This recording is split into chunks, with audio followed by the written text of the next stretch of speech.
ఎంపికైన junior lecturer అభ్యర్థులకు వెంటనే అపాయింట్మెంట్ ఆర్డర్స్ ఇవ్వాలని ఆందోళన చేపట్టారు. 2008 తర్వాత 2022లో వచ్చిన జూనియర్ లెక్చరర్ నోటిఫికేషన్ 14 సంవత్సరాల తర్వాత వచ్చిన జేఎల్ నోటిఫికేషన్లకు 2023లో పరీక్షలు నిర్వహించారు. 2024లో జూలైలో టీజీపీఎస్ ఫలితాలు ప్రకటించి ఎంపికైన అభ్యర్థుల జాబితాను బోర్డ్ ఆఫ్ ఇంటర్మీడియట్ కు పంపడం జరిగింది. 2025 జనవరి 6న ఎంపికైన అభ్యర్థులకు కౌన్సిలింగ్ నిర్వహించి పోస్టింగ్ ఆర్డర్స్ ఇస్తామని అభ్యర్థులకు సమాచారం ఇచ్చారు. కానీ 6న జరగవలసిన కౌన్సిలింగ్ ను నిలిపివేసినట్లు ఇంటర్ బోర్డు ప్రకటించింది. దీంతో 17 సంవత్సరాలుగా ఎదురు చూస్తున్న అభ్యర్థుల ఆశలపై నీళ్లు చల్లడంతో ఆగ్రహించిన అభ్యర్థులు ప్రజా పాలనలో ఎవరికి అన్యాయం చేయమన్న ముఖ్యమంత్రి రేవంత్ రెడ్డి మాకు ఎందుకు అన్యాయం చేస్తున్నారని ఆవేదన వ్యక్తం చేశారు. ఇప్పటికైనా ప్రభుత్వం స్పందించి సంక్రాంతిలోపు 1392 మంది నూతన జూనియర్ లెక్చరర్లకు నియామక పత్రాలు అందజేసి విధుల్లోకి తీసుకోవాలని వారు డిమాండ్ చేశారు. మేము జేఎల్ అభ్యర్థులం లెక్చరర్స్ గా సెలెక్ట్ అయిన క్యాండిడేట్స్ మేము ఈ రోజు ఇక్కడికి రావడం జరిగింది.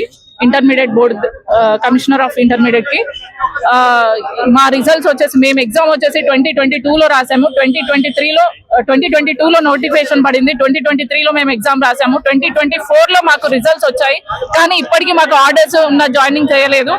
17 సంవత్సరాల తర్వాత వచ్చిన నోటిఫికేషన్ ఇది. తెలంగాణ ప్రభుత్వం వచ్చిన తర్వాత మా తలరాతలు మారుతాయని చెప్పేసి మేము అనుకున్నాము. కానీ ఇప్పటికీ కొత్త ప్రభుత్వం వచ్చి కూడా మాకు మా మీద కనికరం చూపట్లేదు. ఎన్నో నోటిఫికేషన్స్ ఇచ్చారు, వాటన్నిటికీ పోస్టింగ్స్ ఇచ్చి ఆర్డర్స్ ఇచ్చేసారు. వాళ్ళందరూ జాయిన్ అయ్యారు. మేము ఎందుకు ఇంకా తిరుగుతున్నాము? 4 సంవత్సరాలు అయింది, ఇంకా తిరుగుతూనే ఉన్నాము. ప్రతిరోజు ప్రతి మేము గడప గడపకి వెళ్ళాము. ఎమ్మెల్యే దగ్గరికి, మినిస్టర్లకి, ఎమ్మెల్యే దగ్గరికి, మినిస్టర్స్ దగ్గరికి, ప్రతి ఒక్కరి దగ్గరికి వెళ్ళాము. దసరాకి ఇస్తామన్నారు, దీపావళికి ఇస్తామన్నారు, ప్రజా విజయోత్సవాలలో కూడా ఇస్తామన్నారు. కానీ ఏది ఇప్పటికీ మాకు ఎలాంటి లేదు. ఉద్యోగం వచ్చిన ఆనందపడాలో బాధపడాలో తెలియట్లేదు. మేమే కాదు, మేము మాతో పాటు మా కుటుంబ సభ్యులు, మా చిన్న పిల్లలు, నాకు 3 నెలల్లో ఉన్నప్పుడు ఈ ప్రొటెస్ట్ లో పార్టిసిపేట్ చేశాను. తర్వాత నాకు 8 నెలల్లో ఉన్నప్పుడు కూడా చేశాను. ఇప్పుడు ఈ రోజు నేను 2 నెలల చంటి బిడ్డతో నేను వచ్చాను ఇక్కడికి. ఎందుకు ఇంకా ఎన్ని రోజులు మీరు ఇలా చేస్తారు? మా పైన మహిళలు ఉన్నారు, మీకు ఈ మాత్రం తెలియట్లేదా? ప్రభుత్వానికి ఎందుకు ఆలోచించట్లేదు? వెరిఫికేషన్ అని చెప్పేసి రాత్రికి రాత్రి శుక్రవారం రోజు రాత్రి మాకు 9-10 గంటల ఇక్కడికి రావడానికి గల కారణం ఏంటంటే 2022లో నోటిఫికేషన్ అనేటువంటి రావడింది. గత 17 సంవత్సరాలుగా నోటిఫికేషన్ అనేటువంటిది లేదు. జూనియర్ లెక్చరర్ల అభ్యర్థుల నియామకం అనేటువంటి జరగలేదు.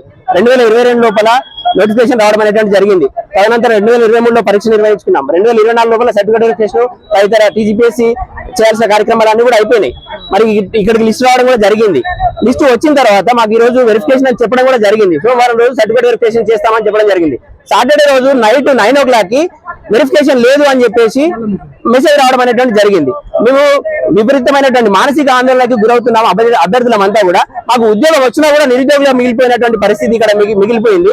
సో మేము ఇప్పుడు గవర్నమెంట్ ని మేము ఏం అడుగుతున్నామనంటే, మాకు అభ్యర్థులకి అపాయింట్మెంట్ ఆర్డర్స్, పోస్టింగ్ ఆర్డర్స్ వెంటనే ఇవ్వండి. ఇంకేమాత్రం తాత్సారం చేయకుండా. దసరా అన్నారు, దీపావళి అన్నారు, రేవంత్ రెడ్డి గారు బర్త్డే రోజు ఇస్తామని అన్నారు, డిసెంబర్ ఎందుకల్లా అయిపోతుందని అన్నారు, జనవరి వచ్చేసింది సంక్రాంతి. ప్రతి పండుగకి వాయిదాలు మారుతున్నాయి తప్ప మాకు అపాయింట్మెంట్ ఆర్డర్లు, పోస్టింగ్ ఆర్డర్లు ఏవి కూడా ఇంతవరకు రాలేదు. మరి గవర్నమెంట్ ప్రభుత్వం ఏదైతే లక్ష్యంగా పెట్టుకుందో విద్యారంగ ప్రక్షాళన అని, మరి ఇంటర్మీడియట్ విద్య లోపల జూనియర్ లెక్చరర్ల నియామకం చేపట్టకుండా విద్యారంగ ప్రక్షాళన ఏ విధంగా జరుగుతుందని ఈ రోజు నేను ప్రశ్నిస్తున్నాను. సో కీలకమైనటువంటి ఇంటర్మీడియట్ విద్య లోపల జూనియర్ లెక్చరర్ల నియామకం చేసి వారు అనుకున్నటువంటి ఏదైతే విద్యారంగ ప్రక్షాళన లోపల మమ్మల్ని కూడా పాత్రదారులను చేయమని ఇంతకుముందు అనేక కార్యక్రమాల ద్వారా వారికి పిలుపునివ్వడం అనేటువంటి జరిగింది. అందరు మంత్రుల్ని కలవడం అనేటువంటి జరిగింది. మా దగ్గర ఫోటోస్ ఉన్నాయి. ఎమ్మెల్యేలను కలవడం జరిగింది, మినిస్టర్లని, ప్రభుత్వ సలహాదారులని.